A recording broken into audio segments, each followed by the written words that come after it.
참된 경건을 위하여 오늘도 온유한 말씀으로 말씀을 들을 뿐만 아니라 그 말씀을 삶에서 실천하며 살아가기를 애쓰시는 여러분에게 하나님의 평강과 형통케 하시는 은총이 충만한 하루 되시기를 간절히 빕니다. 오늘은 야고보서 2장입니다. 요즘 들어 교회가 많은 비난을 받으면서 기독교인들은 고민하게 되었죠. 어쩌다가 이렇게 되었는가? 그리고 그 고민 끝에 구원론에 대해서도 다시 한번 생각하게 되었습니다. 믿음으로 구원 얻는다라고 했는데 믿음으로 구원 얻는다는 그 교리 때문에 혹 기독교인들의 윤리와 삶이 엉망이 된 것은 아닌가 하는 고민 말이죠. 여러분은 그런 고민 해보신 적이 없으십니까? 오늘 야고보서 2장은 그런 고민들에 대한 매우 중요한 깨달음을 우리에게 던져주고 있는데 함께 살펴보기를 원합니다. 먼저 1절 말씀입니다. 내 형제들아 영광의 주 곧 우리 주 예수 그리스도에 대한 믿음을 너희가 가졌으니 사람을 차별하여 대하지 말라. 요즘 차별이라고 하는 단어가 이슈지요. 오늘 말씀에도 이 단어가 나옵니다. 자, 사람을 차별 대우하는 것은 나쁜 일입니다. 여러분이 차별 대우를 받아봤다면 그것이 얼마나 사람을 힘들게 하고 불편하게 하는지 지금도 기억하실 것입니다. 소수민족이기 때문에 또 유색인종이기 때문에 차별받아 보신 경험이 있으시다면 또 언어가 딸리기 때문에 가난하기 때문에 또 장애인이기 때문에 차별을 받는다면 그런 세상은 결코 아름다운 세상이 아니지요. 자, 오늘 말씀은 너희가 예수 그리스도에 대한 믿음을 가졌으니 사람을 차별하여 대하지 말라고 하십니다. 차별과 예수님과의 관계가 있다는 거죠. 예수님에 대한 믿음을 갖는 사람은 사람을 차별하지 않습니다. 왜냐하면요, 예수님을 믿을 수 있는 기회를 하나님은 온 인류에게 조건 없이 허락하셨기 때문입니다. 이를 로마서는 차별 없는 하나님의 은혜라고 말하죠. 하나님께서 보내신 그 아들 예수 그리스도를 믿는 사람이라면 누구든지 구원 얻을 수 있는 기회를 주신 것. 이것이 하나님의 차별 없는 은혜이고요. 그 은혜 때문에 저와 여러분은 유대인이 아님에도 불구하고 그리스도를 통하여 하나님의 백성이 되지 않았습니까? 자, 그런 차별 없는 은혜를 받은 우리라면 우리도 다른 사람을 차별하면 안 되겠죠? 그런데 예나 지금이나 교회 안에 이런 모습들이 있었던 것 같습니다. 좋은 옷을 입고 온 사람, 부자라고 소문난 사람, 최고의 자동차를 타고 온 사람, 호의를 베풀고요. 허름한 옷을 입은 사람, 배우지 못한 사람, 가난한 동네에서 나온 사람에 대해서는 모르는 척하거나 또는 왕따시키는 분위기. 말로는 그렇게 하지 않더라도 여기 오면 안 되는데 하는 그런 느낌을 주는 분위기. 그런 분위기가 있다면 그것은 교회의 모습이 아니요 하나님께서도 결코 기뻐하시지 않는 삶이라는 것입니다. 너희가 만일 성경에 기록된 대로 내 이웃 사랑하기를 내 몸과 같이 하라 하신 최고의 법을 지키면 잘하는 것이니와 만일 너희가 사람을 차별하여 대하면 죄를 짓는 것이니 율법이 너희를 범법자로 정죄하리라. 여러분 혹시 자기의 몸 가운데 손과 발을 차별하는 분이 있으십니까? 눈과 귀를 차별하는 분이 있으십니까? 역할과 기능의 차이는 인정하지만 결코 차별하지 않을 것입니다. 모두 소중하게 대하겠죠?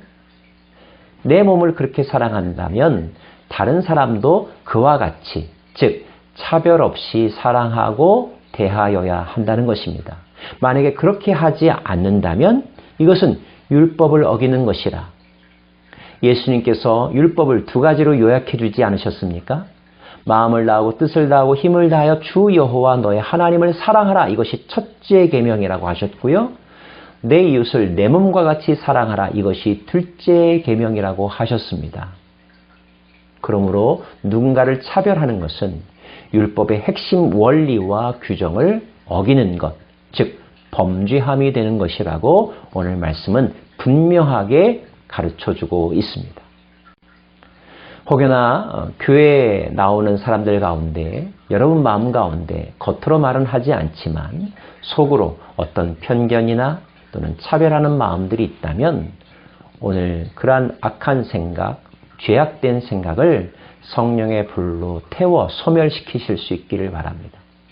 그리고 예수님의 마음, 차별 없는 은혜를 베푸신 하나님의 마음으로 모든 사람에 대하여 관용을 베풀고 용납하고 다가갈 수 있는 진실한 그리스도인 되시기를 간절히 바랍니다.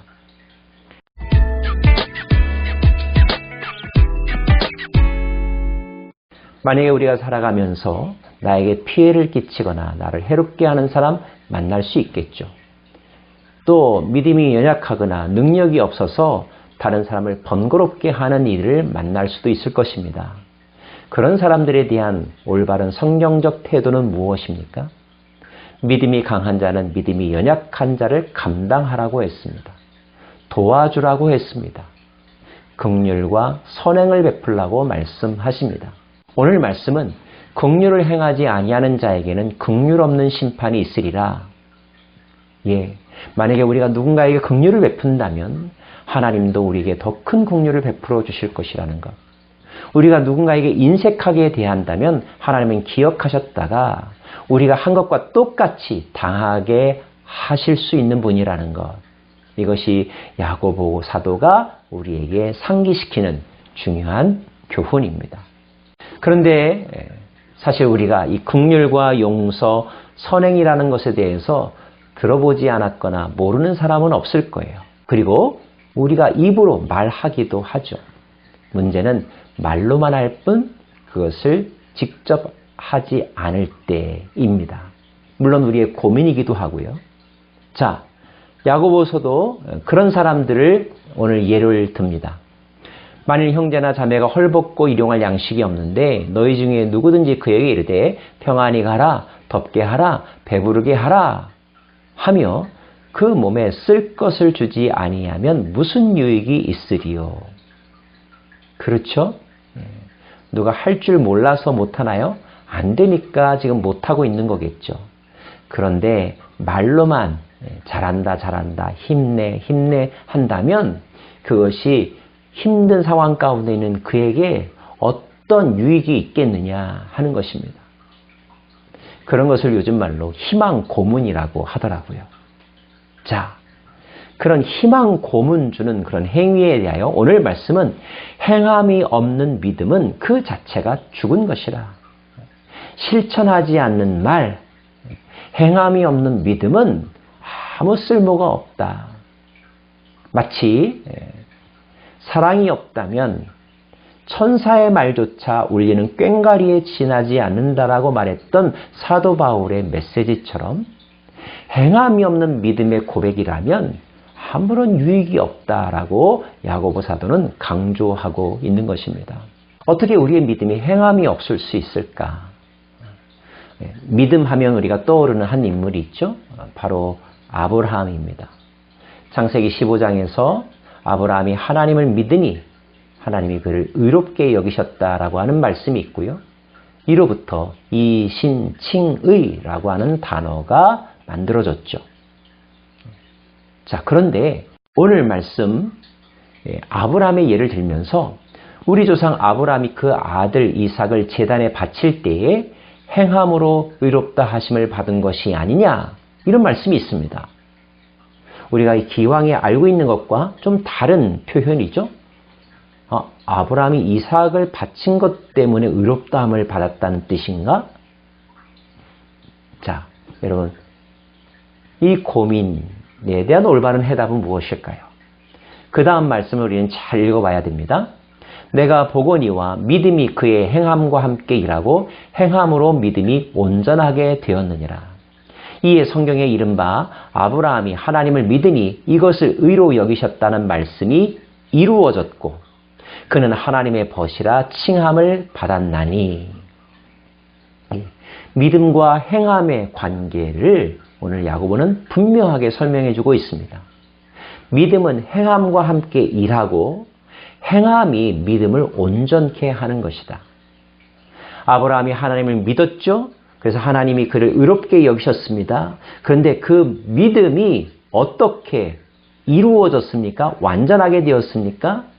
예, 그것이 그 믿음에 합당한 행함으로 열매 맺어지게 될 때 거꾸로 그 행함을 통하여 아브라함의 믿음이 진짜라는 것이 증명되었다는 것입니다.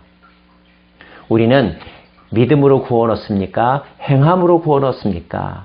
이렇게 이분법적으로 생각을 하지만 야고보 사도는 이 두 가지 개념을 하나로 묶어서 설명하고 있습니다.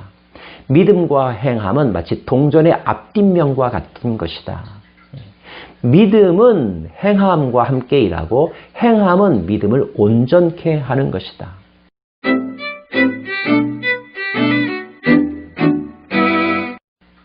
사랑하는 여러분, 우리는 다 예수 그리스도를 믿는 사람들입니다. 그런데 그 믿음이 진짜입니까? 만약에 우리가 행동으로 드러내지 않는다면 우리가 아무리 믿습니다, 믿습니다라고 말했던 그 마음의 확신은 진짜가 아니라는 것. 오늘 저는 야고보 사도의 마음으로 이렇게 저 자신에게 권면하고 여러분과 여러분에게도 권면합니다. 여러분의 믿음을 증명하십시오. 무엇으로요? 행함으로 말입니다. 특별히 오늘 말씀은 어떤 행함으로 우리의 믿음을 증명하라고 권하고 있습니까? 차별 대우하지 않는 것으로 예수님에 대한 믿음을 증명하라.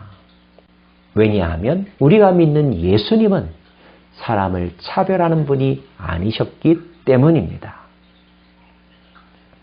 마지막 절 말씀, 영혼 없는 몸이 죽은 것 같이 행함이 없는 믿음은 죽은 것이니라.